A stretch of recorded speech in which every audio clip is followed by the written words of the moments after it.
A school trip. Percy Jackson. My name is Percy Jackson. Until a few months ago, I was a boarding student at Yancey Academy, a private school for troubled kids in upstate New York. Am I a troubled kid? Yeah, you could say that. Things really started going bad last May when our 6th grade class took a trip to Manhattan. 28 kids and 2 teachers on a yellow school bus, going to the Metropolitan Museum of Art to look at ancient Greek and Roman stuff. I know, it sounds terrible, but Mr. Brunner, our Latin teacher, was leading this trip. Mr. Brunner was this middle-aged guy in a motorized wheelchair. He had thin hair and an untidy beard, and an old jacket which always smelt like coffee. He told stories and jokes and let us play games in class. He also had this awesome collection of Roman weapons, so he was the only teacher whose class didn't put me to sleep. I hoped the trip would be okay. At least, I hoped I wouldn't get in trouble. I was wrong. Mr. Brunner led the museum tour. He showed us a tall stone column with a big sphinx on the top and started telling us about it. Everybody around me was talking, and every time I told them to shut up, the other teacher, Mrs. Dodds, gave me the evil eye. Mrs. Dodds was this little math teacher who always wore a black leather jacket, even though she was 50 years old. She looked mean enough to ride a Harley right into your locker. She had come to Yancey halfway through the year when our last math teacher became ill. Nancy Bobafit said something about the naked guy on the column, and I turned around and said, "Shut up!" Mr. Brunner stopped his story. "Mr. Jackson," he said, "did you have a comment?" My face was totally red. I said, "No, sir." Mr. Brunner pointed to one of the pictures on the column. "Maybe you'll tell us what this picture shows." I actually recognized it.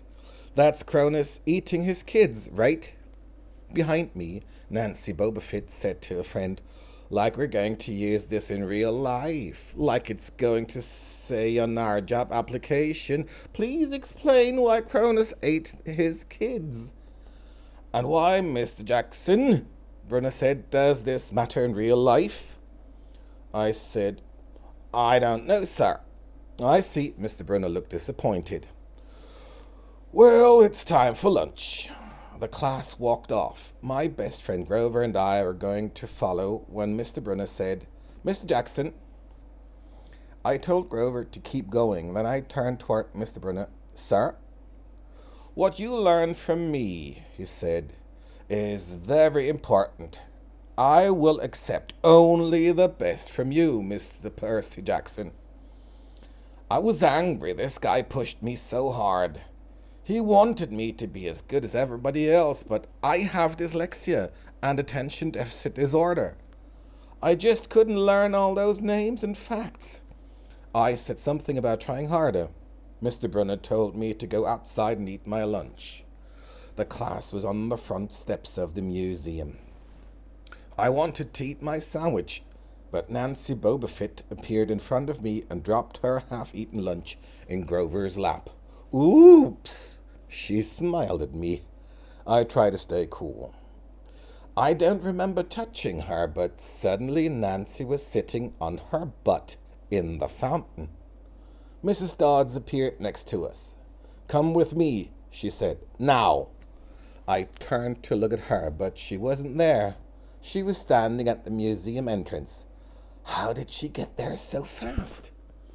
I have moments like that a lot, when my brain falls asleep or something.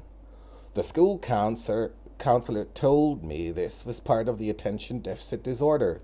I wasn't so sure. I went after Mrs. Dodds. Halfway up the steps, I looked back at Grover. He was looking between me and Mr. Brunner, but Mr. Brunner was reading his book. I looked back up. Mrs. Dodds was now inside the building. I followed her into the museum.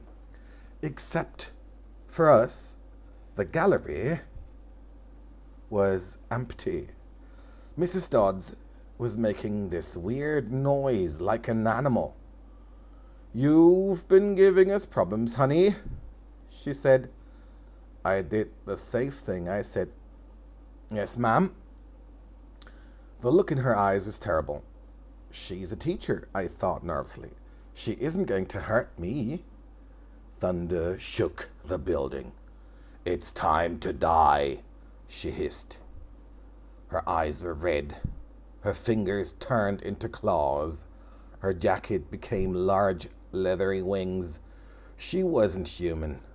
Then things got even stranger. Mr. Brunner came into the gallery with a pen in his hand. "Percy!" he shouted, and threw the pen to me. I caught the pen, but when it hit my hand, it wasn't a pen, it was a sword. My hands were shaking so bad I nearly dropped it. Mrs. Dodds said, "Die, honey," and she flew straight at me. I used the sword. I hit her shoulder and passed through her body like she was made of water. Hiss! Mrs. Dodds exploded into yellow powder. I was alone. There was a pen in my hand, and Mr. Brunner wasn't there. Nobody was there but me. My hands were still shaking. I went back outside.